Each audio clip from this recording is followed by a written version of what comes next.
And we're recording. So we're back. We've got Algebra 2, test 1 through 50 review. This part 1, we're going to try to cover about 18 questions. I'm going to try to give you guys the lesson numbers that each question comes from, so you can go back in your book. You can look at some examples in your book from that. But we're going to go through the answers for each and every one of these questions and hopefully get a better understanding. You guys can pause this. You can go back. You can look at things. But we'll start off with question number 1. It says, find the standard deviation of the following data, 7, 6, 13, 20, 11. Find your answer to the nearest tenth if necessary. Now, is there a pencil paper way of doing this? Yeah, and it's a really long process. Essentially what standard deviation is going to do, and forgive me if I mess up and this is not an exact definition, I'm going to get some smart aleck in the comment section that's going to say that's not what it is. My understanding of standard deviation is that what we're looking for is the average distance that each number is from the mean. So it's kind of the average of the average distance, or sorry, the average of the distances from the average. Okay, now there is a mathematical process for doing that. First thing that we would do is we would find the mean, which means we take 7 plus 6 plus 13 plus 20 plus 11, divide it by 5 so that we got the mean. Then we would take the distance. So we would take a big square root symbol, and underneath of that, we would take 7 minus 5 squared, plus 6 minus 5 squared, plus 13 minus 5 squared, plus 20 minus 5 squared, plus 11 minus 5 squared. We'd find the square root of that, and then we would divide that by 5, right? And that would give that to me. But we have a quicker way of doing that, which involves using our handy-dandy graphing calculators. But if you are in here and you don't own a graphing calculator, you're going to want to go back and listen to that explanation again, or you're going to want to go back into lesson 25 and look at those notes that are in your book and examples of how to do that, okay? Because I have some of you that don't have graphing calculators, and whenever I offer them to you, you're like, no, I don't want it. So, which means if you want to get that question right, you're going to have to go back and look at lesson 25 and figure out how to work that. All right, so I'm going to move this over here so that I can see it. All right, so with this, let's see, we want to put our information in a list, okay? So we're going to go over here into stat, and we want to edit a list. Hopefully there's no information in there, and lo and behold, there isn't. If you need to figure out how to take that information out of the list, I can show you here in a little bit after we're done with this question. 7, 6, 13, 20, and 11. Okay, that's all my information, 7, 6, 13, 20, and 11. We're going to hit that stat button again. We want to go over to calculate, and we want one variable statistics. So we're going to hit enter here. On your graphing calculator, it may be a little bit different. You may have to hit enter several times. But here I'm going to see a lot of information. The X with the hat on top, that is my mean. My mean is 11.4. So that's my average. If I want, and I don't know if this will let me draw on the calculator, but my standard deviation, nope, that won't let me do that, actually looks like that. That's my standard deviation. So my standard deviation here is 5.0. Let's look at what they're asking for. They want it rounded to the nearest tenth. So right, that's why I wanted my 0 there.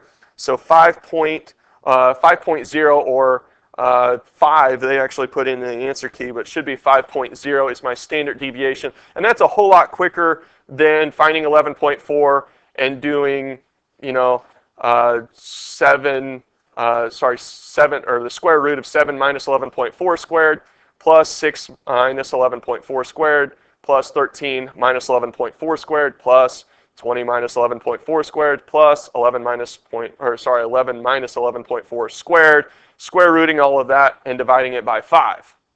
Right? That's how I would normally find the standard deviation using pencil and paper. So for a couple of guys in the back that might have to do that tomorrow, that's how we would do that. For everybody else, right, you're going to explain to me how you got 5.0. Okay? All right. So that's question number 1. Let's look at question number 2. And for this, I may have to pull up a separate page just so that we can see all of this on the computer screen. But what we want to do is we want to factor as much of this as possible. Notice that x plus 6 can't be factored down any further. Can 5x minus 45 be factored? Yeah. All right, so let's try to, for now, let's try to use this empty space that we have here. So we've got x plus 6.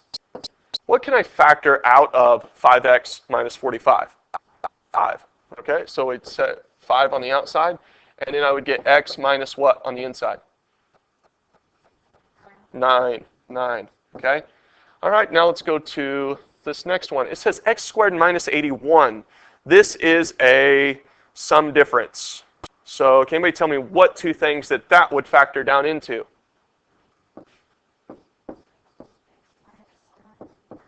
X minus 9, x plus 9. Okay, good. So we're remembering some of that.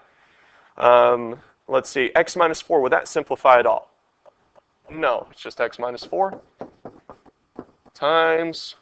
All right, can I simplify anything out of 6x minus 24? Take the 6 out, and on the inside I've got x minus 4. Okay, now I've got x squared plus 15x plus 54. Okay, so I should get something along this line. Now, because it's x squared, what are my first terms? X and x. Plus and plus means my internal operations are going to be plus and plus. Very good. All right, I want things that multiply to be 54 but add up to 15. Think about that for a second. What things multiply to be 54? That's not really a very long list when you think about it. 6 and 9. What's 9 plus 6? 15, so that works. So we got 9 plus 9 and plus 6. All right, now what we're looking for is things that will cancel out. And things that will cancel out are things that are the same in the numerator and the denominator. Do I have an x plus 6 in both the numerator and the denominator? Yes, here and here. Let's go down to the bottom of that same fraction. Do I have an x minus 9 on the top somewhere? Yes, I have it here, which is going to match with that right there.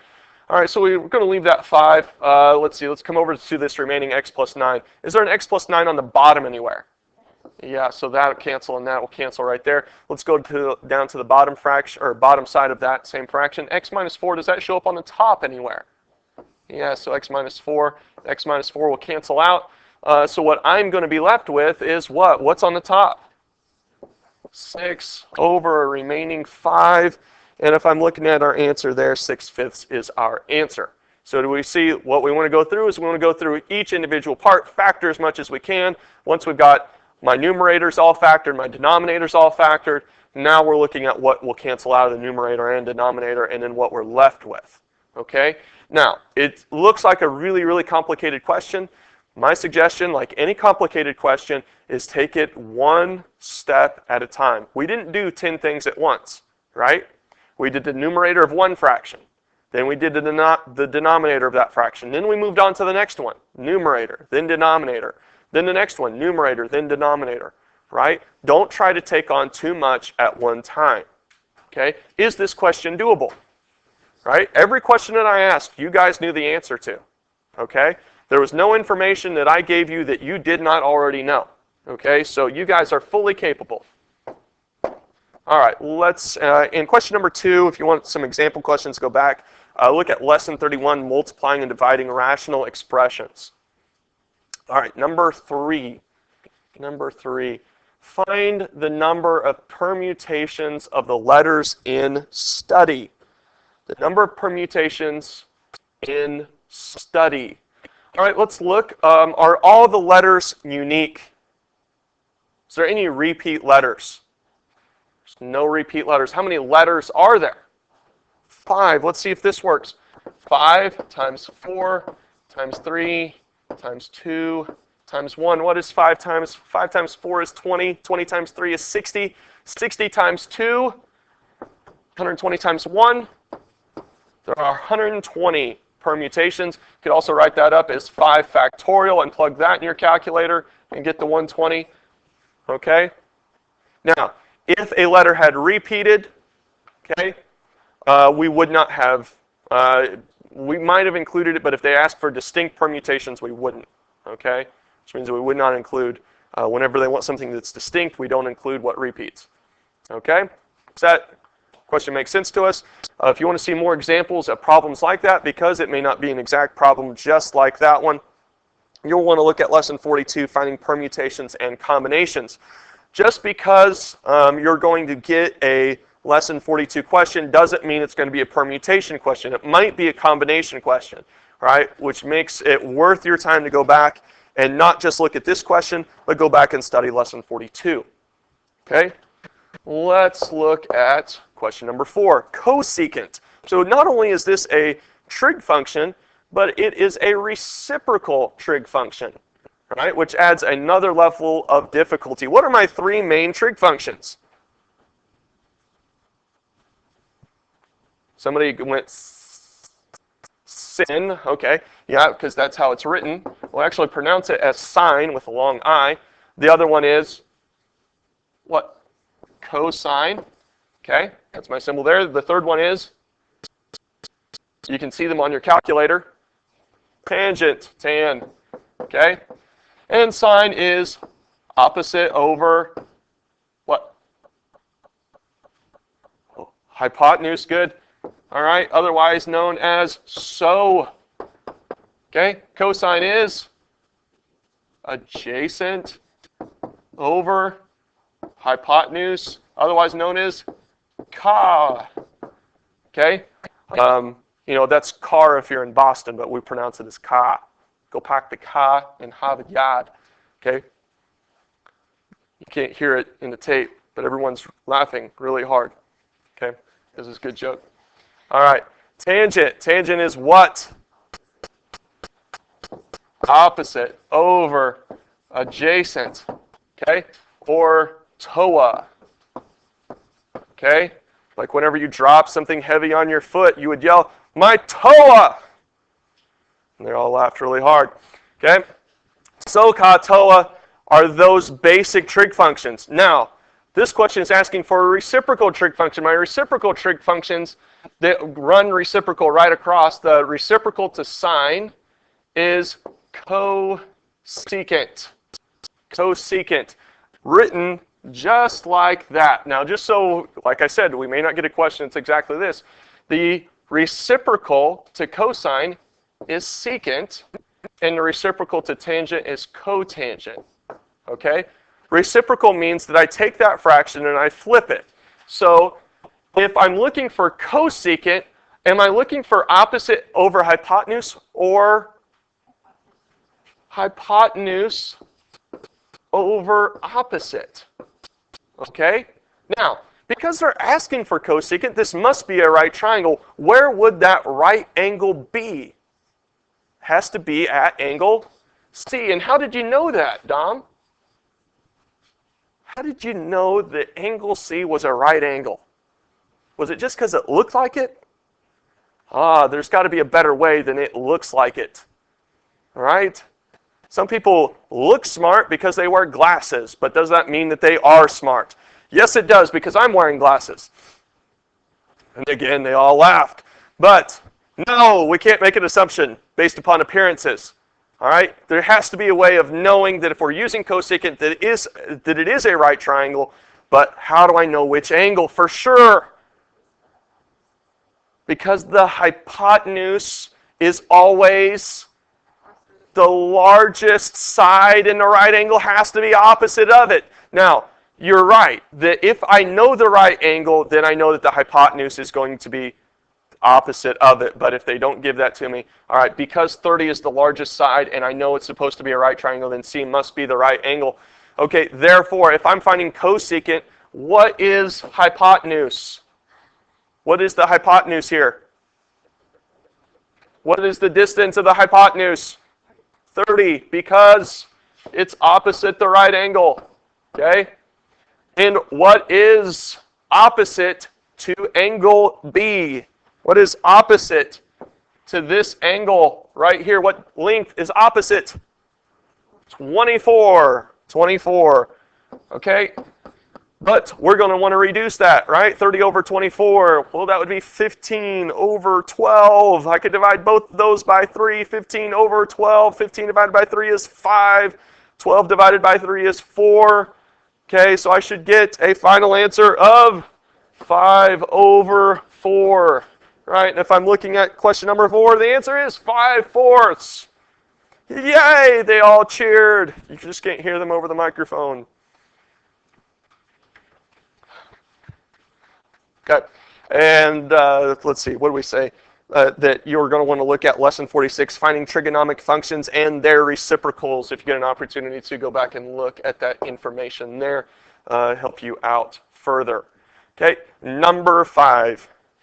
And if you're listening to this for some reason and for some crazy reason you're not in this class, we are using the Saxon textbook. So it's not like the same lesson in everybody's textbook. That information may not help you out at all. But if you're watching this and you're not in this class, you're probably crazy. All right, simplify. Question number 5, simplify. This comes from lesson 48, understanding complex fractions. What we want to do here is we want to simplify the numerator, and then we want to simplify the denominator, and then we're going to get a new fraction on top, new fraction on the bottom. And because I'm taking a fraction and dividing it by a fraction, can I divide by a fraction? No, they all yelled. We have to multiply by the reciprocal. 3/4 plus 4/6. What do I have to do in order to add 2 fractions or even subtract 2 fractions? I need a same denominator, okay, which is the same as finding a least common multiple of 4 and 6. What will both 4 and 6 go into? 12. They'll both go into 12. Well, what do I have to multiply 3/4 by? On 3 over 3. Good. Right, because we multiply by the top and the bottom so it stays an equivalent fraction. What do I have to multiply 5/6 by to get it to a denominator of 12? 2 over 2. All right, that means 3 over 3 is 9 over 12 plus 10 over 12. What does that simplify to? 19/12. Okay, and that's what's on top. Let's come down to our bottom one. Let's use a different color. All right, any whole number can be written as a fraction over what? 1, so let's do that. All right, that's going to look goofy because it's off center.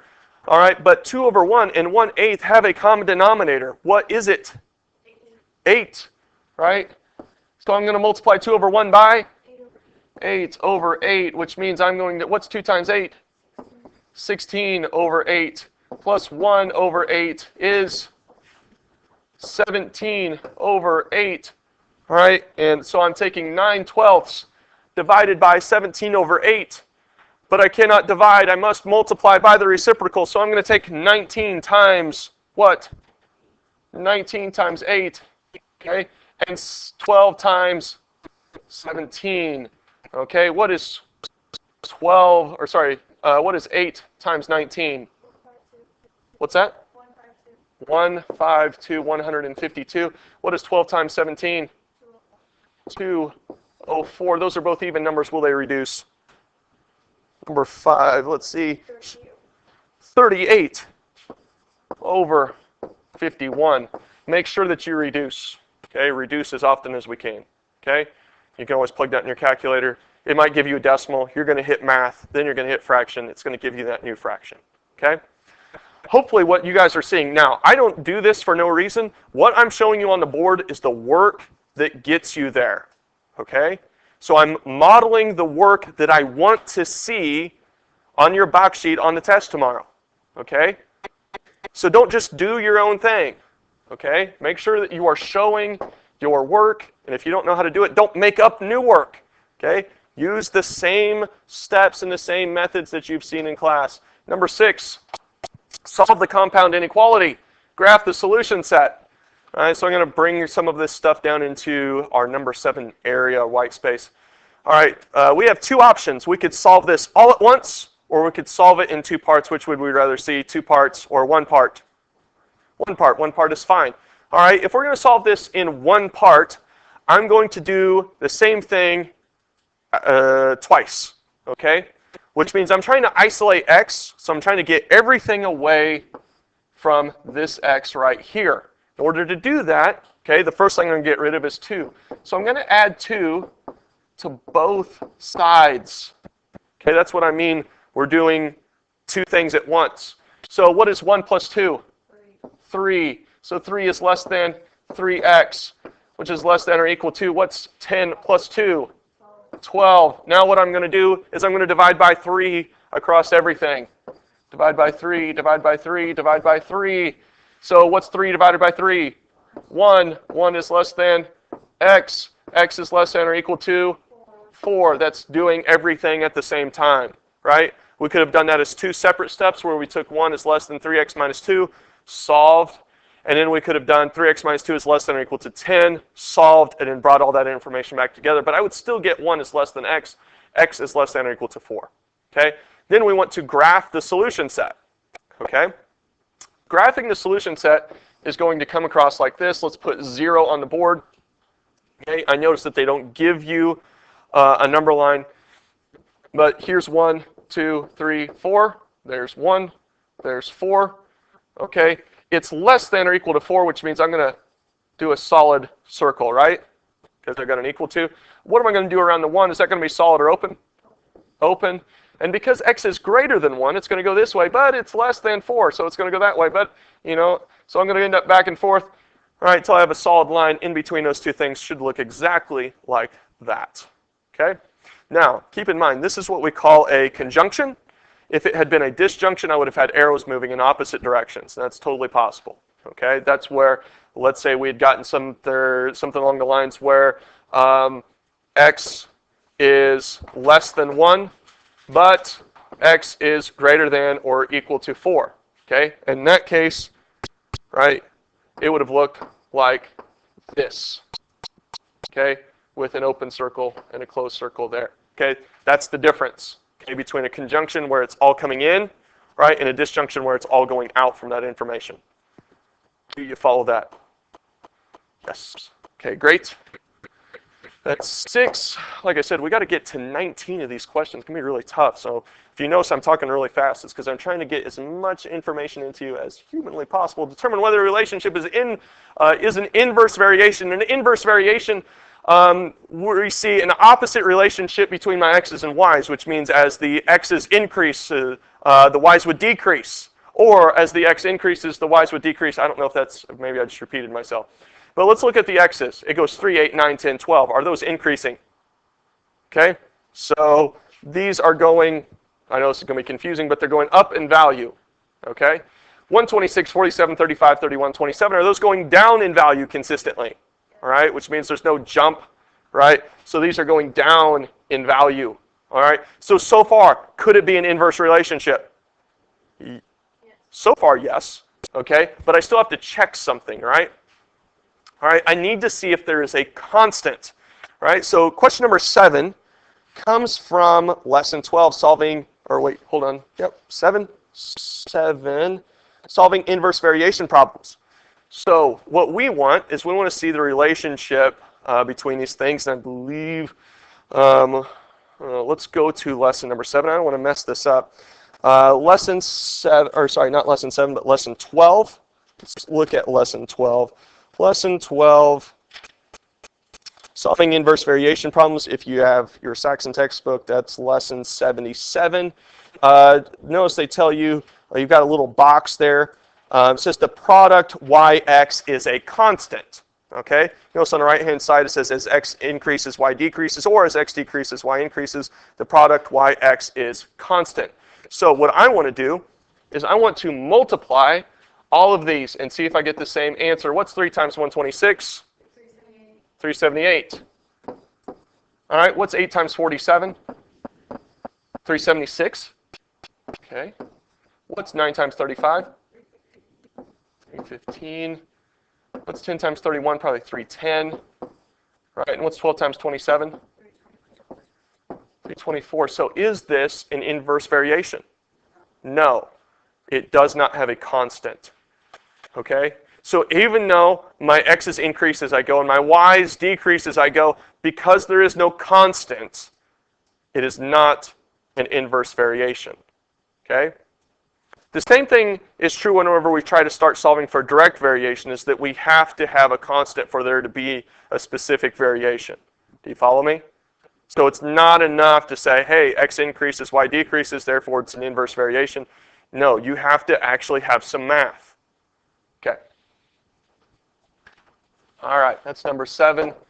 Okay, like I said, you could go back and look at lesson 12 for some more information on that. Number 8. Number 8. Okay, number 8 comes from lesson number 20, performing operations with functions. Okay, given f of x equals 6x squared plus 9x minus 5 and g of x equals negative 3x plus 7, find f plus g of x. So that means I'm going to take function f, 6x squared plus 9x minus 5, and I'm going to add function g, so plus negative 3x plus 7. The reason I put parentheses around that is because if they had asked me to subtract those two functions, I would needed to have distributed the negative, which is the biggest mistake people make on these questions. Because it's all positive, I can do away with the parentheses, and as I do that, I know I'm going to erase everything, so I'm just going to erase everything and write negative 3x plus 7, and I can probably just go ahead and get rid of that plus sign, right, because plus negative is still just minus. All right, so at this point, all we have to do is combine like terms. Can I get the entire class to say that? Maybe they could all hear it. Yeah, I got 2 people. Great. 1, 2, 3 this time. I got 4 people in there. One more time. Everybody together. Combine like terms. Man, you guys, it's just lame. I'm never going to get followers this way. All right, 6x squared. Never going to get followers anyway, Jose says. All right, 9x minus 3x is 6x. What's negative 5 plus 7? What? 2.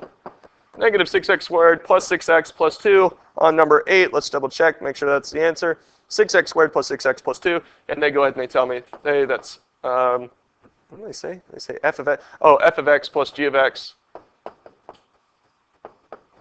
equals that right there. Okay? I don't necessarily need that, but they've got that in their answer. All right, hopefully we feel pretty good about that. Oh, and they give me another one, I think. Now we're subtracting. Now what do I need to do? What am I going to do with that negative? Distribute it. All right, so we can rewrite everything. Negative x cubed minus 8x squared, because that negative is not going to affect anything on the left-hand side, minus 3x, minus 3, minus 6x squared, because I'm distributing the negative, minus 5. Now I can combine like terms. Do I have any other x cubes? No, so it's just negative x cubed. Negative 8x squared, do I have any like terms? Negative 6x squared, so what's the combination of those? Negative 14x squared, thank you. Negative 3x, do I have any like terms? No. Negative 3. Yeah, negative 3 and negative 5 is? Negative 8. Okay. Double checking our work here on number 9. Negative x cubed minus 4x squared minus 3x minus 8. Looks good to me. All right, we can keep on moving. Okay, this is all something else. Okay. All right. Flip some of that over. All right, number 10. Why do I not? Number 10 get cut off on mine? Yeah, it's on the other page. All right, for some reason mine's a little bit different. Okay, I only have 10 more questions to do. What time do we get out of here? 36. Oh my gosh, I got 6 minutes. And then like 10 questions to do. What are the solutions? All right, so here, whenever we're talking about absolute value, I'm going to have to talk a little bit quicker here. The first thing we want to do is we want to isolate the absolute value. So we're going to add 4 to both sides. So I've got absolute value of 2x minus 6 equals 12. All right, now I have to solve this twice. 2x minus 6 equals 12. 2x minus 6 equals negative 12, because in an absolute value, the answer can be both negative and positive and still be positive. Because that's a positive 12, we know we're going to get 2 solutions. Add 6 to both sides over here. 2x equals 18. Divide by 2. X equals 9. Okay, that's a possibility. Add 6. Add 6. All right, so I got 2x equals negative 6. Divide by 2. Divide by 2. X equals negative 3. If it's an absolute value question and I can solve it, I should get 2 solutions. Here it's 9 and negative 3 on question number 10. That is from lesson 17. Go back and look up that. Do some practice problems, or go back and look in that lesson's notes. All right, number 11. Number 11 comes from lesson 23, factoring polynomials. All right, so we're going to factor this down. The nice thing about that is that 3 is prime, so I know I'm going to get a 3x and an x. All right, it makes it a little bit more difficult, but I do know it's going to be positive and positive, so I've got that much. Let's see, things that are going to, let's see, multiply to be 75. Oh, you're asking, could I divide by 3? Can I just take the 3 out? Only if I can divide all those terms by 3. Does 75 divide by 3? Okay, well then let's do that. All right, what's 75 divided by 3? All right, so I got 3 on the outside. I've got x squared plus 10x, what do you say, 25? All right, so we can do that. Good. That's the first thing we want to look for anyway. All right, from here I can do x plus, oh man, they're getting right into the middle of it. Hello?